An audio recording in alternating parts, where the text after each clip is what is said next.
எல்லாருக்கும் வணக்கம். நான் பிரகாஷ் பேசுகிறேன். இது வரைக்கும் நீங்கள் இந்த சேனலை சப்ஸ்கிரைப் பண்ணலாம், சப்ஸ்கிரைப் பண்ணிக்கோங்க. அது மட்டும் இல்லாமல் பக்கத்தில் இருக்க பெல் பட்டனும் கிளிக் பண்ணி வச்சுக்கோங்க. அப்போ தான் நம்ம சேனலில் போடுற எல்லா வீடியோஸும் உங்களுக்கு நோட்டிஃபிகேஷனில் காமிக்கும். மேலும் ஜோதிடம் சார்ந்த ஏதாவது கேள்விகள் இருந்தாலும் அல்லது உங்கள் சுய ஜாதகத்தை பற்றி ஏதாவது கேள்விகள் இருந்தாலும் நீங்கள் கீழே கமெண்ட் பாக்ஸில் உங்களோட பிறந்த தேதி, பிறந்த நேரம், பிறந்த இடம் குறிப்பிட்டு உங்கள் கேள்விகளை நீங்கள் கேட்கலாம். கண்டிப்பாக எல்லோருடைய கமெண்ட்ஸுக்கும் முடிஞ்ச வரைக்கும் நான் ரிப்ளை பண்ணுறேங்க. சரிங்களா? அதே மாதிரி இந்த வீடியோ உங்களுக்கு பிடிச்சிருக்கின்ற பட்சத்தில் ஒரு லைக்கும் போட்டு விடுங்க. நிறைய லைக்ஸ் வர தான் இன்னும் மேற்கொண்டு வீடியோஸ் நிறைய போடணுன்ற ஒரு தூண்டுதல் எனக்கும் வரும். சரிங்களா? முடிஞ்சிருக்கும் இந்த வீடியோ பார்க்குறவங்க ஒரு லைக்கை போட்டுட்டு கமெண்ட்டை போட்டுட்டு உங்களோட வீடியோ நீங்கள் பார்க்க ஆரம்பிங்க. சரி, வாங்க இப்போ வீடியோக்குள்ளே போகலாம். இந்த வீடியோ என்ன பார்க்க போகிறோம் அப்படின்னா, கன்னியா ராசி அஷ்ட நட்சத்திரத்தில் பிறந்தவங்களுக்கு இந்த 4 கிரகங்கள் மூலமாக உங்களோட வாழ்க்கையில் கிடைக்க போகின்ற மாற்றங்கள் என்னென்ன, இந்த 4 கிரகங்களோட வாழ்க்கையில எப்படிப்பட்ட ஒரு தாக்கத்தை அடுத்த ஒரு ஓராண்டுக்கு கொடுக்க போறாங்கன்னு சொல்லிட்டு தெளிவா பார்க்கலாம் வாங்க. கன்னிராசியோட அதிபதி யாருன்னு பார்க்கும்போது புதன். அஷ்டம் 2வது நட்சத்திரமா வரும். ஒரு அதிபதி சந்திரன் தான். சரிங்களா? ஸோ கன்னி அஷ்டத்துல பிறந்தவனுக்கு வந்து நீங்க பார்க்கும்போது ராசிக்கு 7ஆம் இடத்துல சனி பகவான், கண்டக சனி அப்படின்ற அமைப்புல இருக்காருங்க. 10ஆம் இடத்துல குரு பகவான், 12ஆம் இடமான அந்த ஐயன சையன போகஸ்தானத்துல கேதுவும், 6ஆம் இடத்துல ராகுவும் இருக்காங்க. அதாவது 10ஆம் இடத்துக்கு குரு வந்துட்டாவே வந்து பார்த்தீங்கன்னா கொஞ்சம் அலைச்சலை உண்டு பண்ணி கொடுப்பார். வேலை ரீதியாக வேலை சார்ந்த அமைப்புகளை பொறுத்த வரைக்கும் ஒரு ஸ்திரமான ஒரு தன்மையை வந்து கொடுக்க மாட்டார். வேலை மாறிக்கொண்டே இருக்கின்ற தன்மை அல்லது வேலை இழப்பு ஏற்படுகின்ற தன்மைகளை கொஞ்சம் உண்டு பண்ணி கொடுக்கும். அப்போ என்ன பண்ணணும், வேலை செய்கிற இடத்துல முடிஞ்ச வரைக்கும் நீங்கள் பார்த்தீங்கன்னா உங்களோட நிலையை நீங்கள் புரிஞ்சுக்கணும். சரிங்களா? ஃபஸ்ட்டு நீங்கள் வந்து அதாவது ஒரு இடத்துல நீங்கள் வந்து ஒரு மேனேஜிங் லெவலில் இருக்கீங்கன்னா அதே இடத்துல நீங்கள் மற்றவங்களை டாமினேட் பண்ணி ஆளுமை திறன் செலுத்தக்கூடாது. கொஞ்சம் நீங்கள் உங்களோட நிலையை விட்டு நீங்கள் கொஞ்சம் ஒரு ஸ்டெப்பு கீழே இறங்கி வரணும். சரிங்களா? ஏன்னா அடுத்த ஒரு ஓராண்டுக்கு இப்படிப்பட்ட நிலைகள் கண்டிப்பாக இருக்கும். நீங்கள் இறங்கி வரலன்னா கண்டிப்பாக அந்த இடத்துல உங்களுக்கு வேலை இழப்பு ஏற்படுறதுக்கான வாய்ப்பு அல்லது வேலை ரீதியாக ஒரு பிடிக்காத ஒரு சூழ்நிலை வசிக்கின்ற ஒரு தன்மையை வந்து கொடுக்கும். இப்போ முதல் விஷயம் என்னன்னா, வேலை செய்ய இடத்துல நீங்க விட்டு கொடுத்து போகணும். சகஜமா மற்றவங்க கிட்ட அனுசரிச்சு போகணும். சரிங்களா? அதை முதல்ல நீங்க வளர்த்தணும். அதாவது ஒரு ஃபிளெக்சிபிலிட்டியை வளர்த்துக்கணும். வளைஞ்சு கொடுத்து போகின்ற தன்மையை நீங்க வேலை சம்பந்தப்பட்ட விஷயத்துல நீங்க வளர்த்துக்கணும். ஃபர்ஸ்ட் விஷயம். 2வது, ராசிக்கு 6ஆம் இடத்துல ராகு.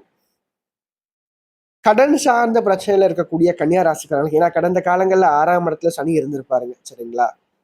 அந்த 6ஆம் இடத்து சனியால கடந்த ஒரு 2-3 வருஷமா பாத்தீங்கன்னா நிறைய கடன் பிரச்சனைகள் நிறைய கன்னியா ராசிக்காரங்க மாட்டியிருப்பீங்க.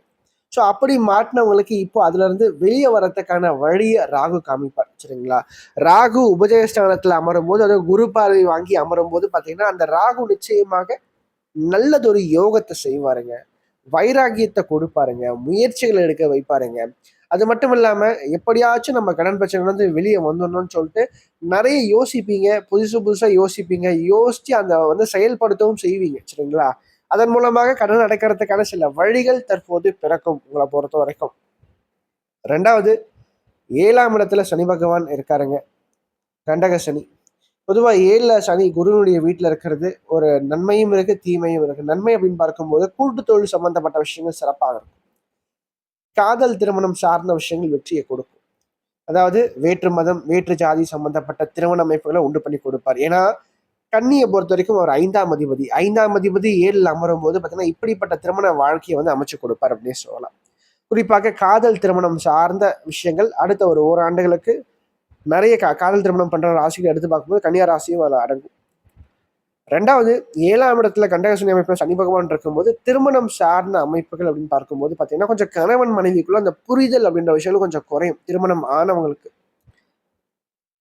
அது ஏன்னா 12ஆம் இடத்துல கேது இருக்காரு. அந்த படுக்கை அறையை குறிக்கின்ற இடத்துல கேது பகவான் இருக்கிறது அது திருமண பந்தத்துல கொஞ்சம் பிரச்சனைகளையும் சிக்கல்களையும் கருத்து வேறுபாடுகளையும் கொஞ்சம் உண்டு பண்ணி கொடுக்குங்க.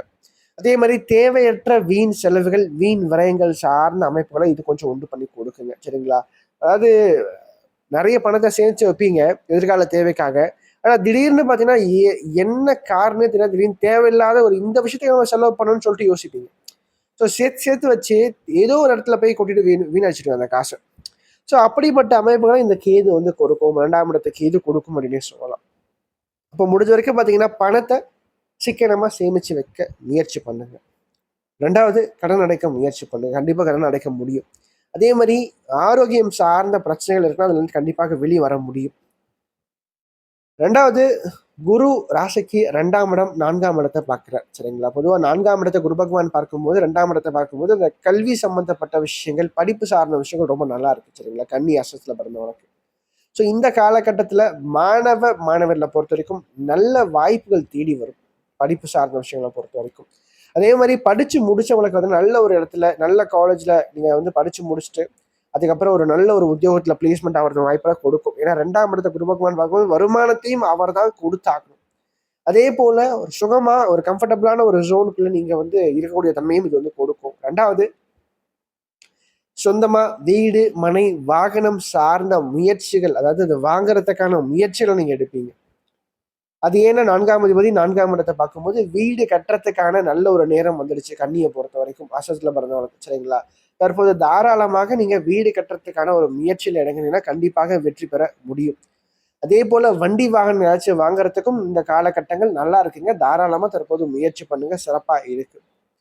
அதே போல நான் சொன்ன மாதிரி 7ஆம் இடத்துல சனி பகவான் இருந்து ராசியை பார்க்கிறார்.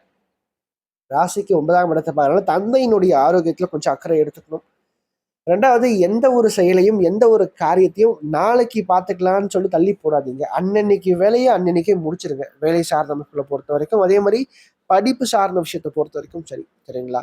அந்த சனி என்ன பண்ணுன்னா, எதையுமே நாளைக்கு பார்த்துக்கலாம், நாளைக்கு பார்த்தா தள்ளி போடுகின்ற ஒரு தன்மையை சனி வந்து கொடுப்பாருங்க. அதை பெரும்பாலும் தவிர்த்துடுங்க.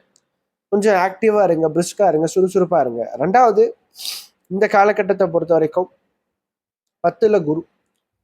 தொழில் ரீதியா கொஞ்சம் போட்டிகள் வரும். சரிங்களா? கொஞ்சம் நீங்க ஹார்ட் ஒர்க் பண்ணுங்க, இறங்கி வேலை செய்யுங்க, முயற்சி பண்ணுங்க, கண்டிப்பா ஜெயிக்க முடியும். சரிங்களா? அதே மாதிரி கொஞ்சம் எதுலையுமே பார்த்தீங்கன்னா ஒரு அலட்சிய போக்கு பெரும்பாலும் கன்னி அசத்துல பிறந்தவங்க விட்டுருங்க. கொஞ்சம் இறங்கி வேலை செய்யுங்க, கடுமையா உழைங்க, நிச்சயமாக உங்களோட வாழ்க்கையில முன்னேற முடியும். நல்ல வருமானத்தை சம்பாதிக்கவும் முடியும். மேலும் இந்த வீடியோ உங்களுக்கு பிடிச்சிருந்தா லைக் பண்ணுங்க, பிடிக்கலன்னா நீங்க தாராளமா நீங்க டிஸ்லைக்கும் பண்ணலாம். சரிங்களா? அதே மாதிரி இந்த வீடியோ பத்தின ஏதாவது கேள்விகள் எதுவாக இருந்தாலும் நீங்க கமெண்ட் பாக்ஸ்ல கமெண்ட் பண்ணலாம். அது நல்ல விஷயமா இருந்தாலும் சரி, கெட்ட விஷயமா இருந்தாலும் சரி, உங்களோட தோன்ற விஷயங்கள் நீங்க கமெண்ட் பாக்ஸ்ல கமெண்ட் பண்ணுங்க. அது சரியா இருந்தா இன்னும் எனக்கு பூஸ்டப்பா இருக்கும். அது தவறான ஒரு இதுவா இருந்தா நான் அதை திருத்திக்கிறேன். சரிங்களா? நன்றி, வணக்கம்.